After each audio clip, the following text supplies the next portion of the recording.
हरि हरि कुंडलिक वरदारी विठ्ठल श्री ज्ञानदेव तुकाराम पंढरीनाथ भगवान की जय। राजा रामचंद्र भगवान की जय। पवनसुत हनुमान की जय। श्री संत मोतीराम महाराज की जय।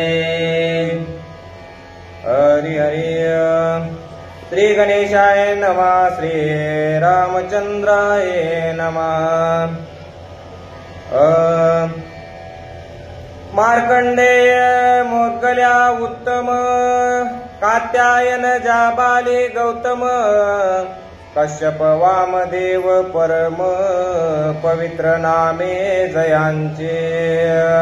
ज्यांची नावं इतकी पवित्र आहे ते सगळे ऋषी आले वर का राजगृहामध्ये काय कोलाहल सुरू आहे, काहीतरी उपाय केला पाहिजे। मार्कंडे आले, जाबाली आले, नवे नवे गौतम आले, कात्यायन आले, जे सप्त ऋषी आहेत ते सगळे जण आले आणि आल्याच्या नंतर बघितलं एवढा कोलाहल काय सुरू आहे, गडबड काय सुरू आहे, आणि म्हणून पाहिलं त्यांनी काय उपाय करतात ऐकूया। ते समस्त ये ऋषी वेगी आले राजसभेशी प्रधान आले तया पाशी राजदेहार्षी धनार्थ। सगळे ऋषी आले आणि आल्याच्या नंतर पाहिलं, प्रधानांनी बोलवलं, महाराज महाराज हे एकंदरीत काय झाले माहित आहे का तुम्हाला? म्हटले आम्हाला कळालं म्हणून दारू। हे पहा राजा दशरथ या ठिकाणी देहावसान झालेला आहे आणि त्यांचा पूर्ण विधी आपल्याला करायचा आहे, पण तुमचा विचार महत्वाचा आहे। काय करावं लागेल? राजावर कोणीतरी बसणं गरजेचं आहे। अगोदर पद्धतच ती होती, सुनं ठेवता येत नाही। मग तुमच्या विचारासाठी काहीतरी सुचवा। एक मनते करावे दहन एक मनते पुत्रे विन कोण देईल दाहो जीवन अधिकार न पूर्ण पुत्राशी। ज्येष्ठ होते ते, श्रेष्ठ होते, म्हणून म्हणले तसं करता येत नाही। अनेक जणांचे अनेक विचार आहेत, म्हटले दहन करून टाका ना। एखादं म्हणते ना आम्ही कुठवर बसावं, दुसरे म्हटले तसं करता येत नाही, पुत्रे विन, अरे मुलगाच नाही ना कोणता इथं, आणि मुलगा आल्याशिवाय दहन करता येत नाही। काय करावं लागेल महाराज सांगा। मग सामूहिक विचारानं काय काय उपाय सुचवतात ऐकूया। रायाचे जे प्रधान ते राजपुत्रा समान निसंतानियाचे धन अयोग्य प्रधान सुपुत्रिका। म्हणून ऐका म्हणले, मुलं नाहीत ना त्याची प्रधान आहेत ना, राजा दशरथाचे प्रधान आहेत। ज्या अर्थी एवढी सेवा करतात त्या अर्थी मुलाप्रमाणे, ज्यांना मुलंच नाही मग त्यांचं कुणी दहन करतच ना, करावंच लागतं। होय, अहो एवढंच नाही, महात्मा फुलेंचं दहन स्वतः सावित्रीबाई फुलेंनी केलं, तुम्हाला माहित असेल किंवा नसेल। समाज बोलला, बोलू द्या म्हटले, पण मी तयार आहे। गोपीनाथराव मुंडे मेले, मुलींनी करावंच लागतं ना। म्हणून विचार सुरू आहे, मुलगा नसला तरीही दहन करण्याचा अधिकार असा असा आहे। ऐका माऊली, सिद्ध असता धर्मपत्नी तिस योग्यता पती धनी हा अधिकार वंदेला गोनी नाही पुत्र जननीश पयोग्य। म्हणून पुत्रच असावा असं काही नाही। अनेकांनी विचार मांडला, पुढ जे जे ऋषी आलेत माऊली त्यांनी विचार मांडला। राजा दशरथ गेलेत ना, मुलं जवळ नाहीत ना, मग प्रधानांच्या हातानं दहन करा, नाही तर मग असं करा की पत्नीला अधिकार आहे। मी मगाशी सांगत होतो ना, महात्मा फुलेंचं दहन सावित्रीबाई फुलेंनी केलं, तिला अधिकार आहे, या पद्धतीनं दहन करा, परंतु आता ठेवण्यात अर्थ नाही. चर्चा सुरू आहे. पुढं कोणकोणते ऋषी काय उपाय सांगतात ऐकूया. ऋषी बोलते सज्ञान, येथे वशिष्ठाचे प्राधान्य. तो काही न बोले वचन, राजधन संस्कार. अरे आपण बोलायला म्हणले, आपलं बोलणं म्हणजे नगण्य का. कुलगुरू आहेत या सूर्यवंशाचे कोण, वशिष्ठ, आणि त्यांना जेवढं कळतं तेवढं आपल्याला कळणार आहे का. वशिष्ठ बोले सज्ञान, ते कसे आहेत, ज्ञान संपन्न आहेत, गुण संपन्न आहेत, सर्व गुण संपन्न आहेत. आणि ते जे जे सांगतील याच्यावर उपाय काय करायचंय काय नाही, त्याला आपल्याला काय करावं लागेल, ऐकावं लागेल ना. गावातले जे ज्येष्ठ माणसं आहेत, समजा आता ही ज्येष्ठ मंडळी आहे, त्यांचं म्हणणं इतरांना ऐकावं लागेल की नाही. म्हणून म्हटलंय येथे वडील जे जे करीती तया नाम धर्म ठेविते, त्याला धर्म म्हणतात. म्हणून धर्माच्या गोष्टी सांगू लागले. वशिष्ठाचं म्हणणंच आपल्याला ऐकावं लागेल. बुद्धिवंत बोलते गाडे, कैकई पुत्र येईल पुढे. तव राज देहा पडते किडे, दन रोकडे करावे. अनेक बुद्धिवंत बी असते, काही ज्ञानी कमी आहेत का. जास्त ज्ञानच झाले जगात. तुकाराम महाराज उग म्हटले का, तुका म्हणे ज्ञान दिमागाची भनभन. लय बुद्धिवान कामाचे नसतात. साधे भोळे भाविक अमुक तमुक लय चांगले. म्हणून बुद्धिवंत उठले आणि म्हटले, हे बघा, अरे आता दहन देऊन टाका राजांना, जर ठेवलं तर पडतील किडे. जास्त दिवस ठेवता येत नाही ना. म्हणून आमचा विचार आहे असा, असं एकंदरीत मुलगा येईल आणि मुलगा आल्याच्या नंतर दहन करू, हे काय आम्हाला पटणार नाही. बुद्धिवंतांनी विचार मांडला, पण पुढं कुणा कुणा मांडलाय ऐकूया. ऐसे ऋषीचे अनुवाद, करीते संवाद विवाद. वशिष्ठ मर्यादा अगाध, कार्यावबोध तुझाने. काय कळायला कार्यावबोध तुझाने.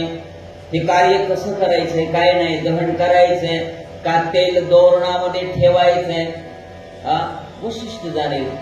कारण ते ज्ञानवंत आहेत आणि ज्ञानवंत असल्यामुळे त्याच्यातल्या सगळ्या गोष्टी त्यांना बघा ना निपुण असतात. ही ज्येष्ठ माणसं उग म्हणतात का आमचे पावसाळे गेलेत रे.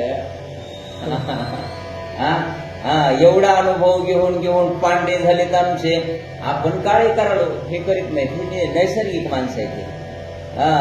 आम्ही आपलं 15 दिवसाला हे ते दिसावं चांगलं, दिसून तरी काय आता काय हे आहे का, पण वाटतं ना माणसाला काय. म्हणून तुम्हाला वंदन आहे बा.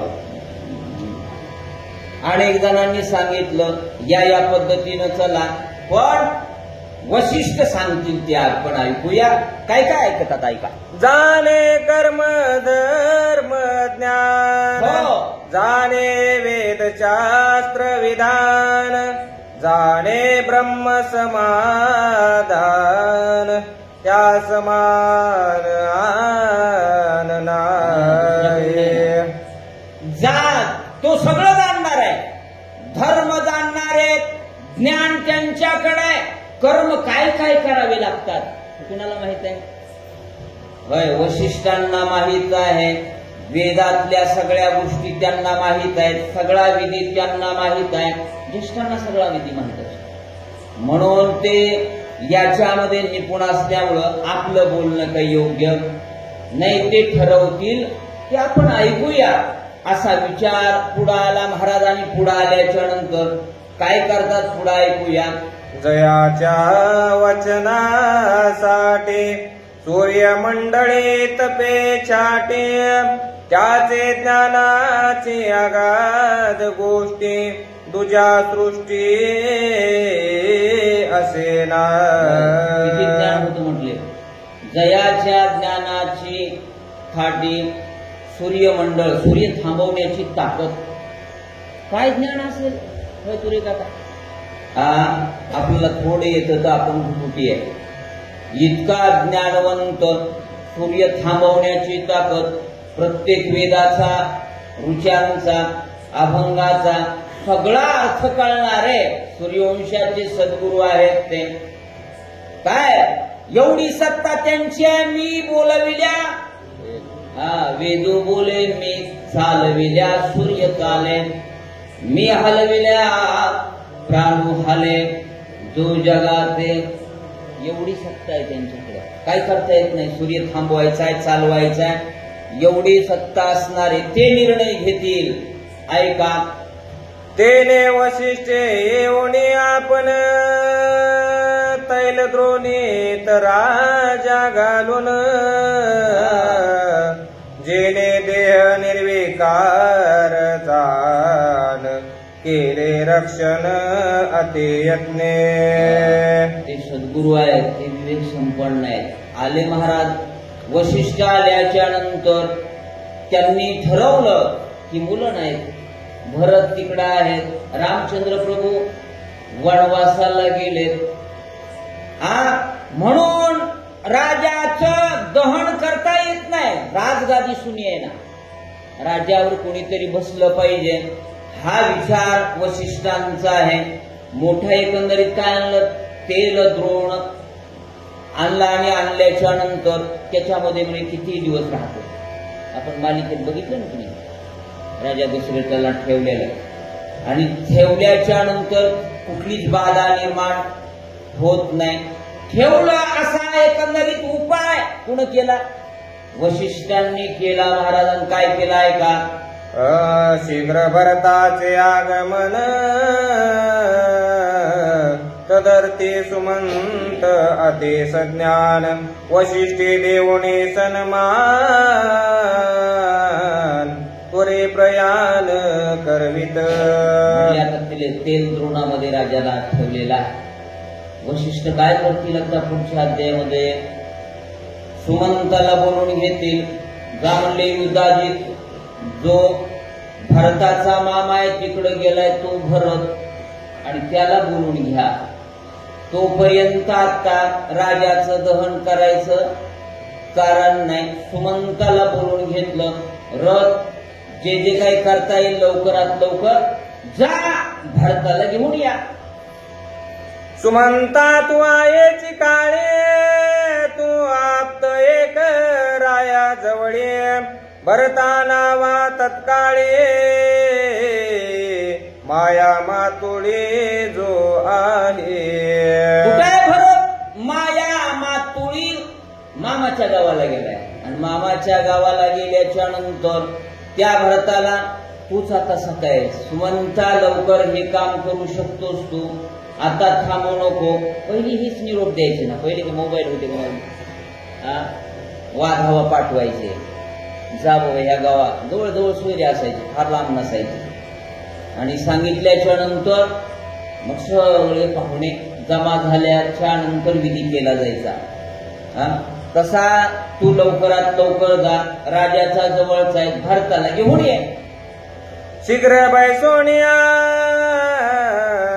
रथासी जावे गिरे व्रज नगराजे, भेटोनी कैकये भूपतीशी, भरत रातो राती अनावा. शीघ्र कार्य आहे बरं का, लग्नाचं एक कार्य शीघ्र आहे.